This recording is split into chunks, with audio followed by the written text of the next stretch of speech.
All right. I know I'm live. I was told to wait until right at 15 minutes past the hour. So that was me. Just I was playing elevator music in my head. This is great. I think we can start now. It looks like there's a ton of people here. Holy cow. Financial sense. You know how to fill a room, that's for sure. Today is going to be fun. Like I'm really looking forward to a few of the other sessions and I'm so glad I get to kick this off because education and like continuous learning and figuring out where all this is going to land us is some pretty fun stuff. And I definitely spend way too much time on TikTok and on other social media apps trying to learn this stuff. And I'm just so happy to be able to talk to you about it today. So today is all about the AI powered accountant. What skill sets are becoming essential. And there we go. This is this is probably the most used graphic in corporate presentations, and I love showing it because there's always somebody in the room that hasn't seen it. And it's way back from 1993 from this guy named Scott Zimmerman, and it really encapsulates where we all are, right? There's always a busyness to us. There's no real chance to improve ourselves or to do more, and it just really encapsulates where we're at. The biggest pet peeve I have with presentations and probably the largest reason why I started trying to do presentations is because so many presentations could have been an email and or a LinkedIn post or like a really amazing Jason Stats video or something. But the way that we spend so much time on this, it's like, is it just for the CPD or do we actually want to get something out of it? So if you've ever been to one of these sessions before, like I love going in the weeds. I love doing the super practical stuff for me anyway, that I find interesting because what is a presentation then more than just one person's view on some topic? So again, I'm not trying to be overly high level here, inspirational. This is like in the weeds kind of stuff. So if you have any feedback for me, feel free to send it through. It would be awesome to hear from you. But I've only seen this happen in a few times where people will actually skip to the end and say, "Here's what the entire presentation is about." So I'm going to do that really quickly. And if we kind of go through this, we see that like there's some high level stuff here, right? Like don't ostrich yourself, don't put your head in the sand. I know for the biologists in the room, they might say, well, they don't actually put it in the sand, they put it on top of it. Okay, semantics. But the idea is that, a lot of people will do this. So don't do this. Let others tell you what to learn. I know this is very weird coming from me because that's what the session's about. But you are your own person. You'll figure out what's important to you. So just don't be swayed by all these other people.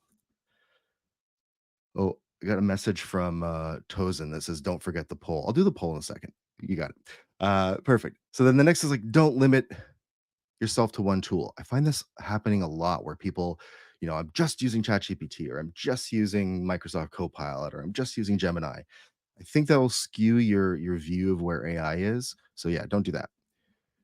The next is don't believe everything you hear on the internet. And again, I know I'm on the internet, so maybe don't believe me. But the idea is there's so many people with opinions. And because this is so new, holy cow, is there ever stuff that's not relevant to you? So just take it with a grain of salt and kind of move on from there. Go really fast here. Move at your own pace, of course. Like this is the world we live in. We can move at whatever pace we want to. Yes, invest in yourself. Be insatiably curious. This is actually my favorite one. And then focus on interest firsts, right? It's an easy way. It's an easy way to do that. Not necessarily what you need for your work.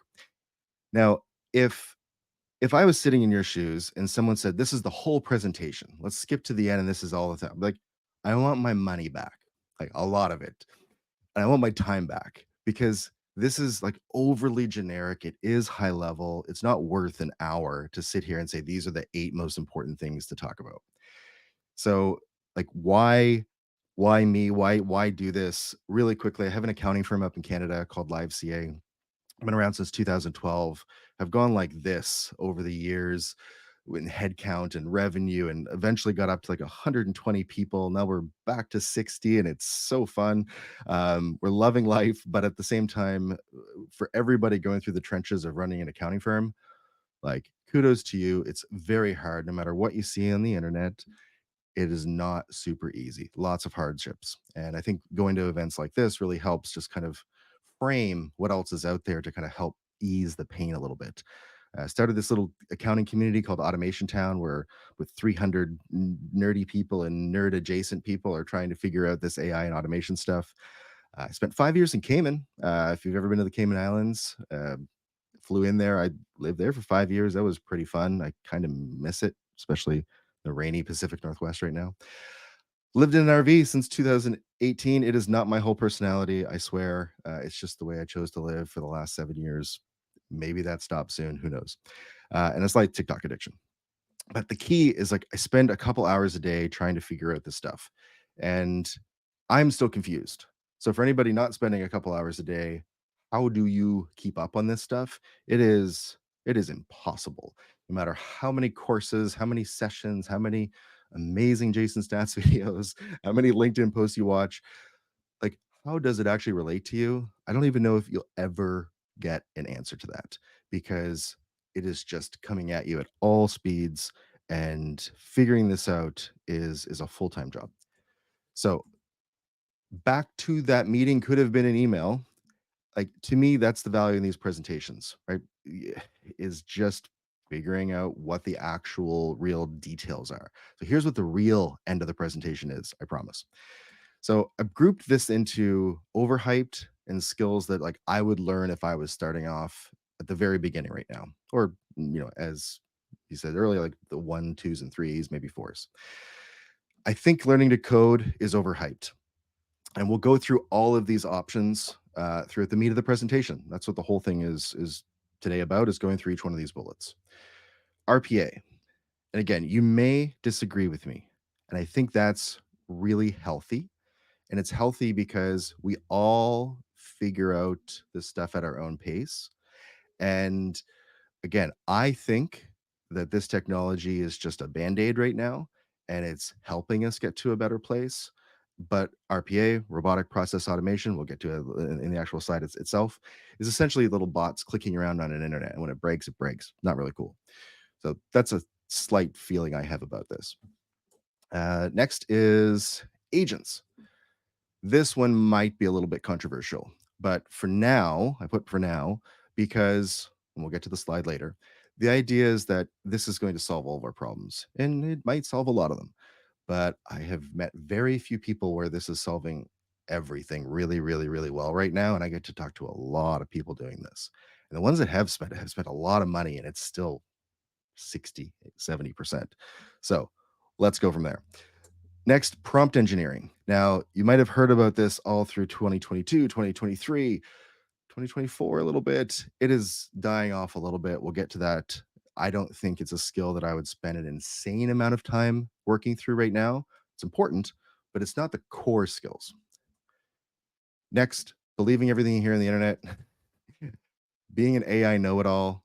I know this is cheeky coming from me trying to work through a presentation with a few thousand of you here today. I swear I'm not an AI know it all. The amount of people that think they know everything is crazy. This is so new. We're all just fumbling through this together. So those are the overhypes. But the real skills today: security, privacy, storytelling, model differences, like actually figuring out which model to use for your own specific purpose. Like that's a really good skill to have today. It may not be later when new technology fixes all of that, but today it's a good skill. Next is APIs, application programming interfaces, like the way that the internet talks to each other. It's geeky, but I think it's a cool skill to understand, because as we go through this whole like knowledge progression together, there's going to be a reason for us to understand how things talk together. Automations. Now, again, this is coming from like my lens and my bias a little bit. So I recognize this. But I think that when people understand how some of the piping works, and being able to, take your financial sense data and move it over here if you need to through something like Zapier or Make, it just unlocks a weird part of your brain that you never knew you had.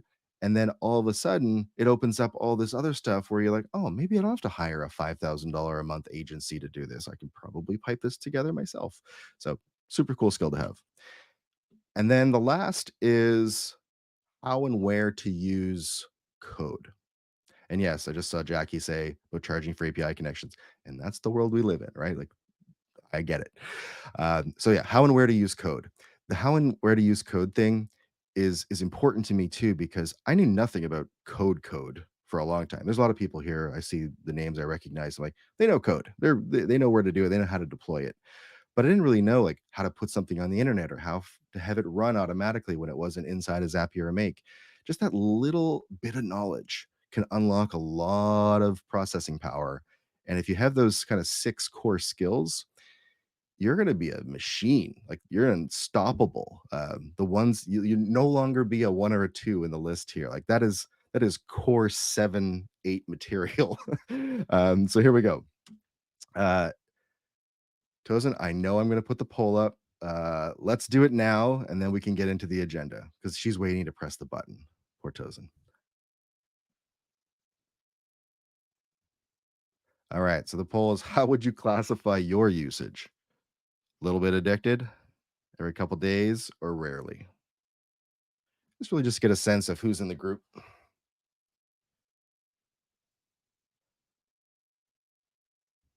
me a chance to kind of look through the chat for a second.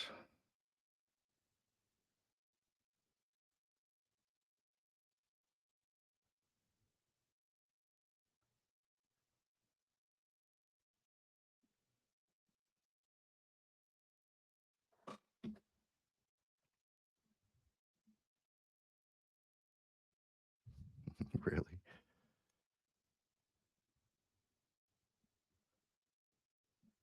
Suppose toes and it'll just close here in a second when you're done. All right, good. It's off my screen, which means it's done.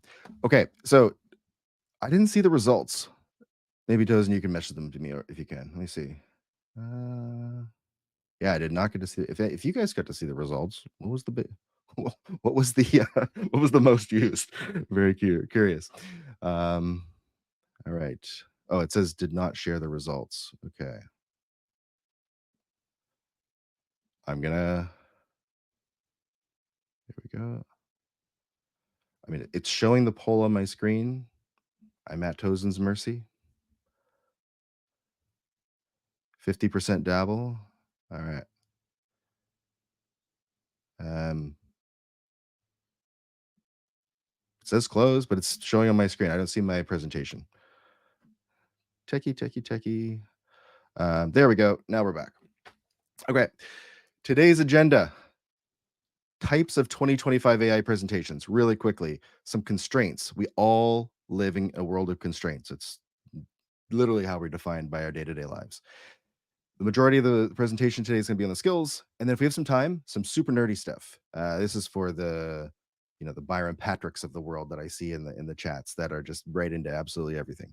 So let's get into it. The state of AI presentations. I think this is going to be an interesting one because it's been 2.5 years since ChatGPT came out, and there's this like wave of types of presentations you're seeing. And like I think that we're past this first one a bit where an accountant using an accountant, what is it? AI will not take your job, an accountant using AI will take your job. Like a lot of people get really triggered with that one. And I still think there's presentations out there that are trying to convince you of something like this. It's kind of jump the shark a bit. And I think those types of conversations are on the down, like they're on the decline. The next one you'll see is like the practical use cases. I don't think there will be a single conference for the next 2 or 3 years that isn't practical use cases of AI. It's like convincing you that you can do something. And I think that's healthy. We're so early with this that anytime you can learn something from somebody, yes, grab the practical use case. Let's just hope that it's practical. Some of them aren't so practical, but some of them are really, really practical. Others are like our product. I mean, feature, right? Solves your biggest problem. Buy it, buy it, buy it. I think those are some types of presentations we'll see at conferences too. And like the last one is like, it's not about the tech, it's about reimagining work. And I like this last one the most because it does get people thinking a little bit more about this is less about efficiency. And you'll see that a lot of the skills that I chatted about earlier are about like efficiency, like in the weeds stuff. And I think it's early now to say, hey, you can go through and like add some other skills. I think we should all be adding strategic skills and leadership skills and all that kind of stuff. And regretfully, I probably should have put something like that there. But I wanted this sort of discussion to be mostly around the technical stuff. And that's why I think this kind of fits near sort of like the practical use cases side.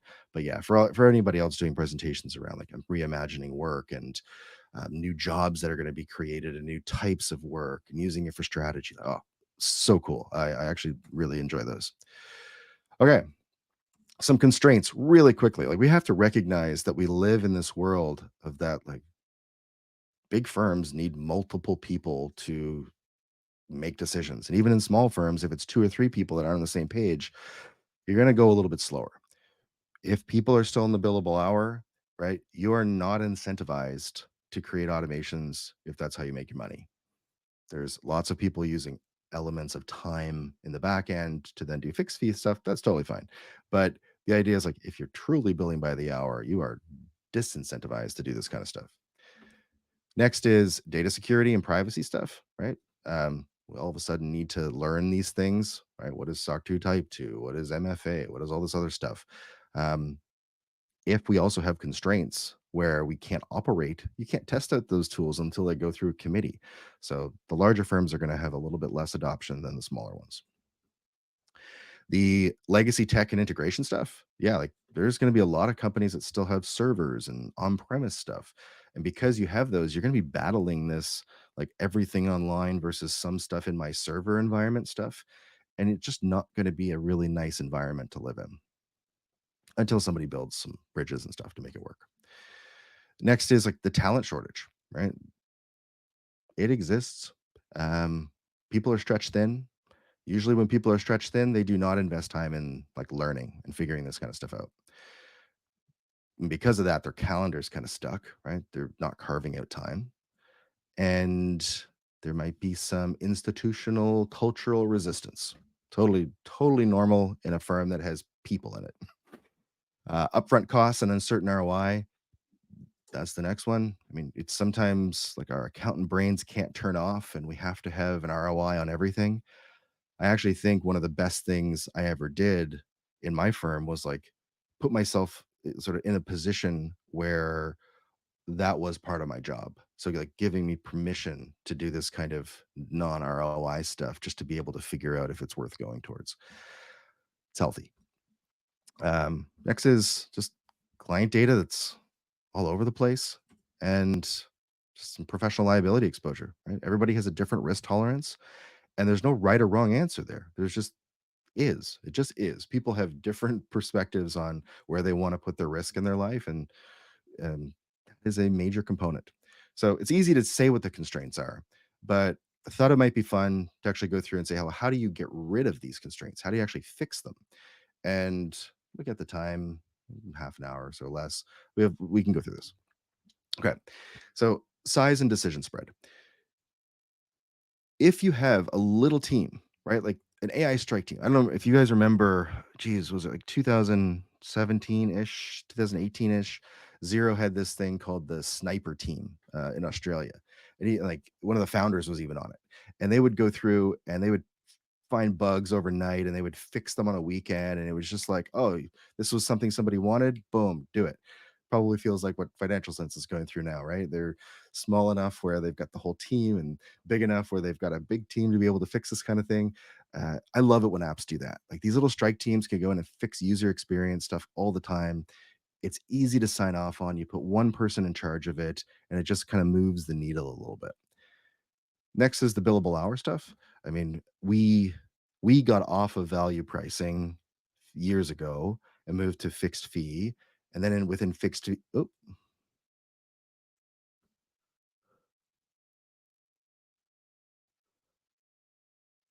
my back.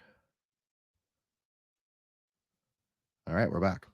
Okay, so fixed fee. Yeah, we went back. Bottom line, we're on this thing called budgeted hours now, and because of it, like we are incentivized to do great automation work. It helps with our employees. It's a whole thing. I think presentation for another day.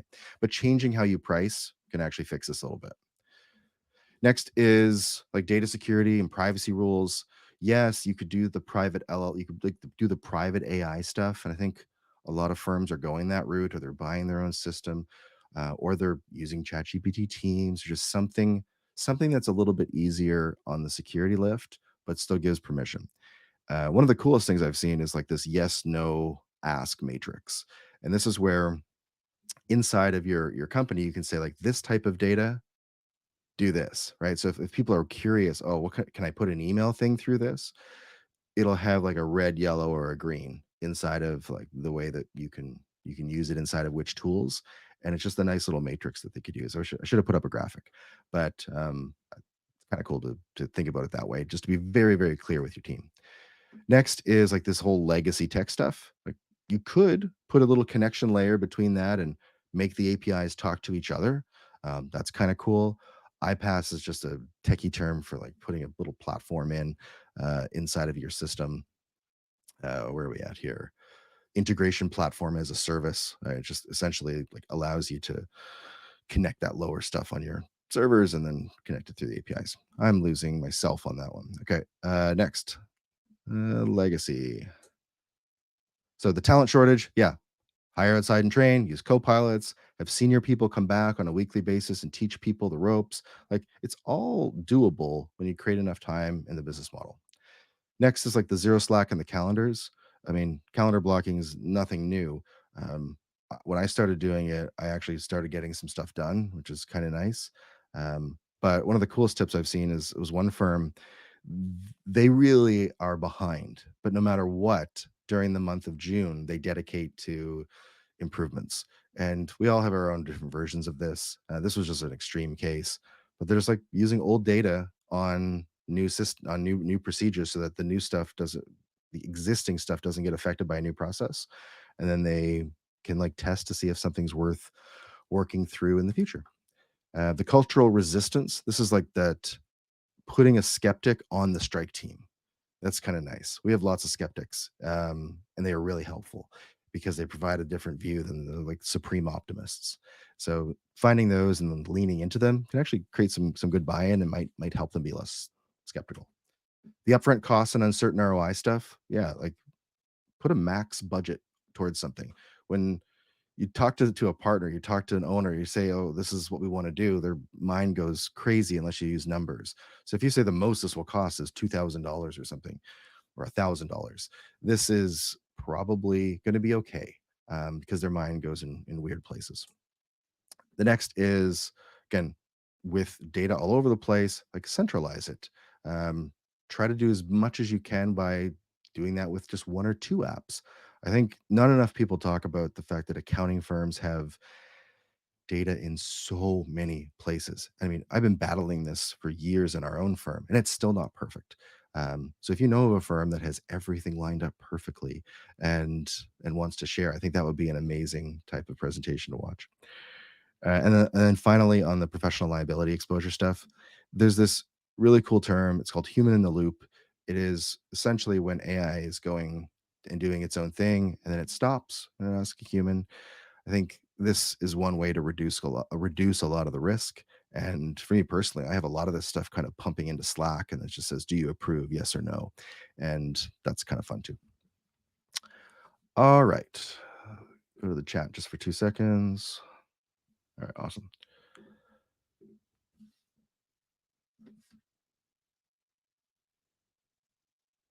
Yeah. Why is my thing not going through? There it is. It's back. Okay, so that was it. Now we're into the skills. So security.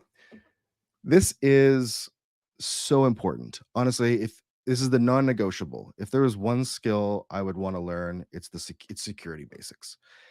And the reason is because if we blow security, like if we screw up security, we are literally like nothing matters. No matter how fun AI is, it's done. Because one single breach and your reputation's gone, or lawsuits or fines or anything like this is not good. So This was the very first thing that we taught our team over the last year and a half as we were gonna rolled out an education platform to them, and it is very important. Um, yes, you can start with your AI use policy. I think there's been so many presentations on this in the past. And there's all kinds of people that have like released versions of this. I think one of the very first was Jason and Rightworks when they did their thing up. Archie has one out there. David Boyer from Australia has a nice one. I think the AI CPA has one. CPA Canada has one. There's just so many different AI policies now. Make your own. Like there's something really important about being clear with your team and not being overly generic. We could go into that forever, but it's not the purpose of today. The one page yes, no, ask matrix is actually kind of cool. Right? Green, it's public, it's anonymized. Red, like do not put in social security. Well, this is the debate, right? Are you in your Google or Microsoft environment? Are you in your Teams account with Gemini or Teams account with Claude or ChatGPT? I think that's where it's hard to generalize the type of data and the by itself with AI. You kind of have to do type of data and where you're using it. I think that's the clearest kind of red, green, yellow type of matrix. And if you get that right, I know you have to build out a lot of stuff depending on how many tools you're using with your team, but it is pretty helpful that way. The password manager one is really cool. I still meet firms today that don't use password managers, and I, like, honestly want them to sign up on the spot. It is so hard to run a firm without one, and because you can mask all the passwords, it's a no-brainer. Like, our team, not very easily, like, they cannot get a password if they tried, for hundreds or thousands of logins. Not hundreds of thousands, hundreds or thousands. So, please, to get a password manager. The other thing too, like this is the latest, or like what is the security stuff? So from a practical perspective, right, requiring SOC 2 Type 2, if you're international, the ISO 27001, it's really big in Canada. Canada also has this thing called PAPITA for privacy. There's other you have your other stuff for money services things and things in the USA. But one of the really neat things is that like you want to be able to have single sign-on, you want to enforce multi-factor authentication. If you're really enforcing device management, maybe you want to IP lock it, right, for the device or MAC address lock it for something. Again, I think the majority of companies are moving and realizing that they have to build this kind of stuff out for their customers, and it's just a matter of time before this becomes pretty table stakes, but unfortunately, it's not there. And of course, you know, always kudos to my buddy Jason. Like he put out a really nice chart that shows which tools have it and which ones don't. If anybody wants to throw that link in here, they can. But it is a really neat little thing to cross reference which tools have which settings. Um, Firm approved VPNs while you're traveling, making sure that's important. So you're not using airport Wi-Fi. And again, the quick wins is to put together this sort of matrix, this AI policy, talking to your team, giving them permission, being very clear about what you can and can't do. And if you're starting off and you have absolutely no idea, find somebody who has done it or have a really good discussion with AI to kind of figure out what should be in your policy or your lawyer. Okay. What's overhyped? Learning to code. So AI writes a lot of boilerplate code right now, right? It debugs really fast, and you don't really have to have a lot of skills now to get to a point where code just kind of works. Yes, it's not great, but that's not the point. The point is that there used to be coding boot camps that people would spend a year or two in and then hope to get a job and learn on the job.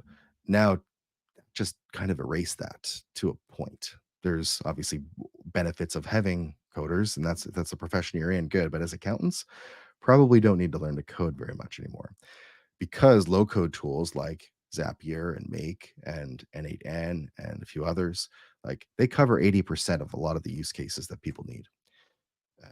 We are accountants. We know our domain. Like that is what coders want, right? They want to understand what the problem is and how to solve it so they can code it. Keep your domain context, right? Keep what makes accountants special special. there is a bit of a higher ROI solving problems and like deploying that code versus sitting down and writing it and figuring out where the brackets go. So that's the whole idea of like upskilling. When you learn how to deploy that code a little bit, or even if it's just like a minuscule amount, that unlocks a lot more because you have that domain context. Okay. Storytelling. There we go. So when you lead with so what, this is an interesting one, right? This is where you tie data to like a client's goal or their pain. And anytime you're like presenting something to somebody, you always want to ask, like, so what? I think if I look back at a lot of the education we've given our CPAs and the people that lead our client relationships, it's really to tie this back. Now, this isn't a presentation on how to do storytelling. It's really just to say, if you can find something that works for you, it's a great skill to have, because no matter how great the narrative is that AI comes out, or the AI avatar talks about something, people are like, or like they want that connection. So because they have it and you're able to communicate and deal with the story, you're good. There is a little arc that you can use that we use in our firm a little bit, but at the end of the day, you can find your own kind of storytelling. Watch a TED talk. There's lots of good stuff out there. This is also one that we picked up, which is really good. Like one idea per visual, super good. Unlike this, where there's like 8 bullets. Humanize the data. So this is like real world anecdotes about the client, right? Referencing things that they've already gone through, that kind of stuff. Translating AI output into decisions is like, instead of saying, "Oh, it went down 12%," say something like, "We might lose, or we lost 1 in 8 customers." Like, just reframing something to somebody is a really good skill to have. And even if you're prompting AI for some sort of narratives, you can say, like, "Help me translate this into, like, context or something that makes it easy to understand." So those are some tricks there.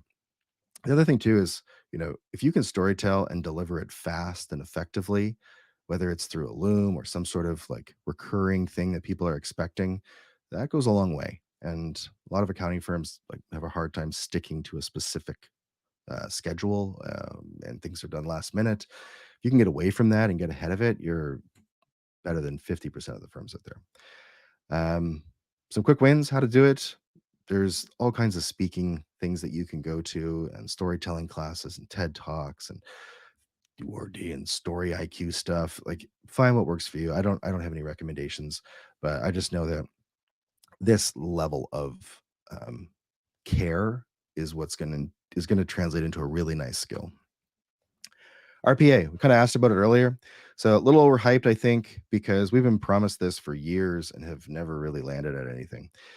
The idea between like what an RPA is think of a screen running on a computer, and it's clicking the buttons for you.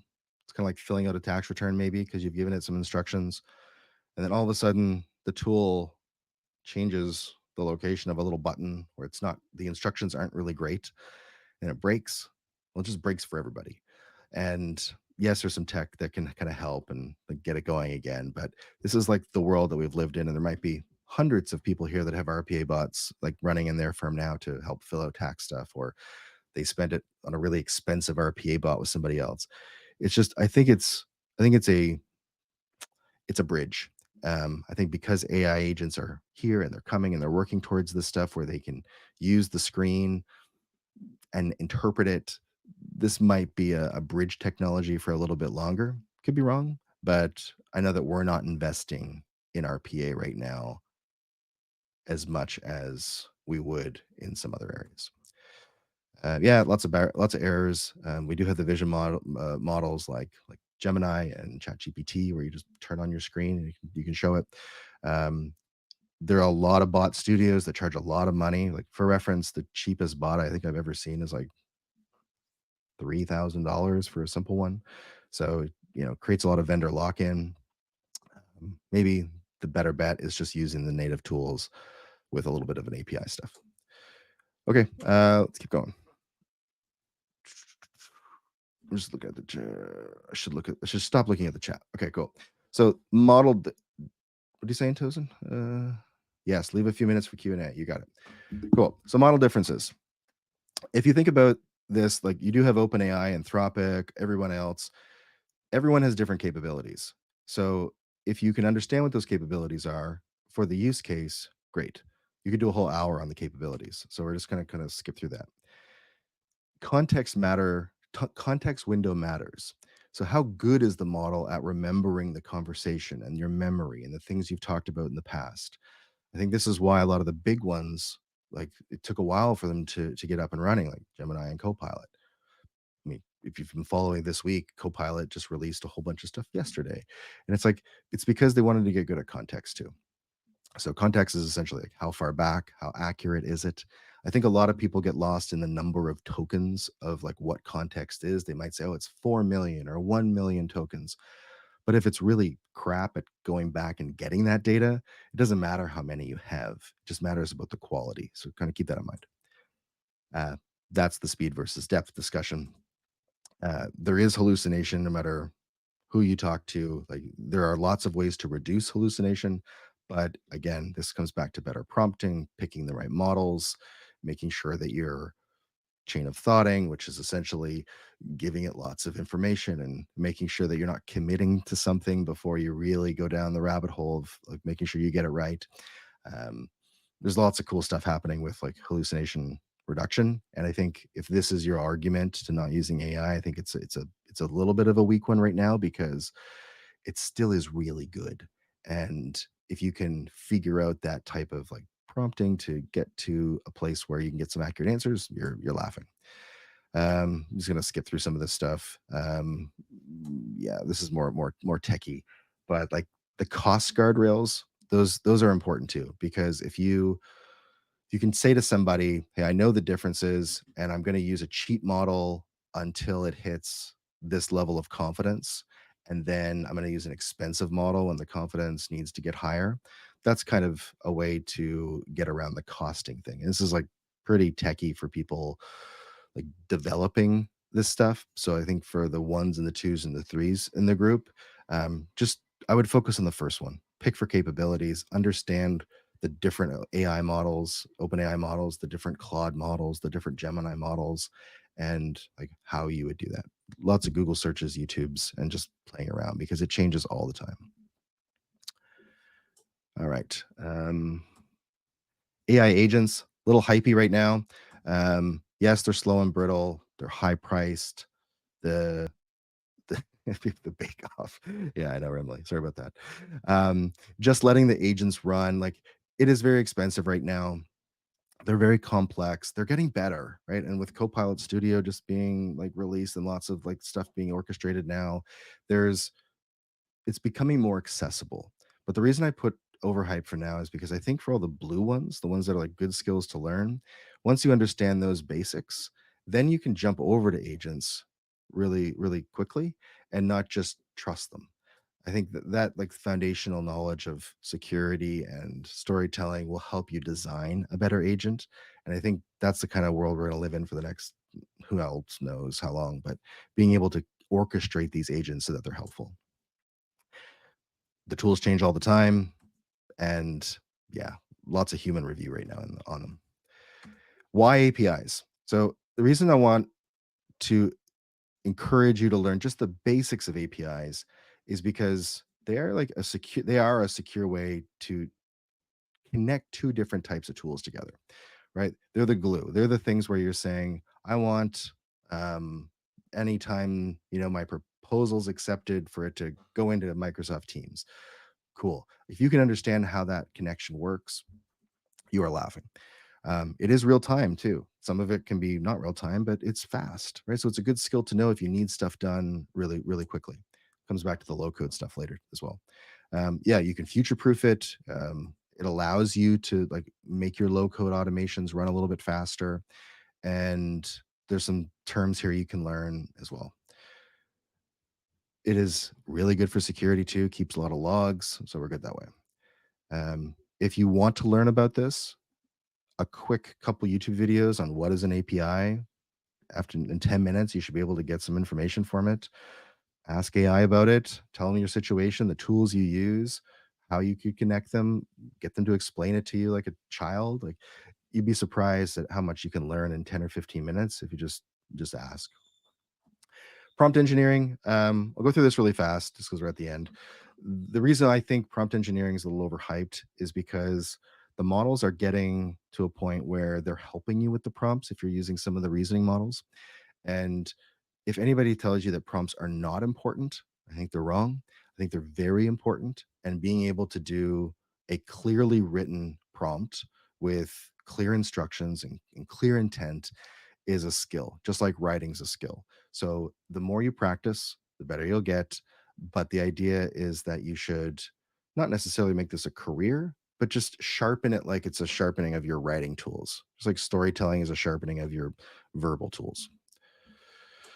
Automation Zapier stuff. I know we're at the end here, so I got to go a little faster. But with Zapier Make and N8N, we'll skip to the big part. Zapier is typically where most people start. It's gotten really great over the last year. A lot of AI stuff that they've released. It's a fine platform. A little expensive sometimes. Make same, little bit cheaper, but a little easier to use in some areas because it's more complex. So you can do things you want to do. If you've never heard of N8N before, this is really interesting. And the best example I'll give without going into too much details is if you had something that needed to run every minute or every second and you needed to use a ton of operations or a ton of processing, there's an option in N8N for you to run this in your own environment, very private, very secure, and you can do it for free. So if you needed to run, 15,000 operations a day, no problem. Install it on your own thing, on your own server, your own device. You now have unlimited automations. So it's really cool. It's mostly drag and drop, right? It eliminates a lot of the busy work if you need to figure out how to do this. There's lots of like roles based stuff inside of it and like a lot of quick wins. Next time I do this, I'm just going to skip into the skills instead of going through the constraint stuff. Overhyped, believing everything you hear on the internet. I don't need to go through this one. Just don't believe everything you hear on the internet. How and where to use code. This is an interesting one, and let's spend like 10 seconds on it. If you can figure out that AI will do something for you and give back code, you need a place to test it. And the practicality of this is like you can do this inside of Microsoft products, you can do this inside of Google products using Google App Scripts. And if you take that approach of learning this code that way in a place that you're already familiar with, you don't need to get into things like microservices and Google Colab and all these other places where you can run code. It is it is so native to you working where you're at that it kind of helps you realize that, oh, I don't need a low code tool or I don't need to yeah, I don't need Zapier or Make because I can do it right in my spreadsheet or I can do it right in my Google environment. So really, really good skill to learn there. Um, the know-it-all stuff, you can skip over that. So there's the overhyped. There's the skills to learn. Uh, this was a good rundown. This is the first time I did a presentation with this content, and it's good feedback for me that I can cut out the constraint section. Would have been nice to spend a little bit more time on the other stuff. In terms of the nerdy skills, I know there's a few people in here that probably want to see if you wanted to learn something else, where would you go? And that's a list of some funky stuff that I've seen some accountants play around with. Um, MCP is pretty fun if you're into that. We don't need to go through all the other ones, but this whole idea about Copilot tuning for Microsoft and multi agents swarming and doing a bunch of things was just released yesterday. That stuff's going to be available in June. This stuff's available now. The vector databases, oh, nerdy stuff, headless browsing. This is really interesting if you want to like send your AI out and doing a whole bunch of stuff on the internet without without it actually going on the internet. Um, that's a really cool tool to play around with as well. Okay, 1 minute left. Not too much time for Q&A, but please connect with me on LinkedIn if you can. It would be nice to meet. And Tozen, I'm so sorry for spending more time on constraints than I needed to. Lesson learned. Thank you, everybody, and we'll see you on LinkedIn.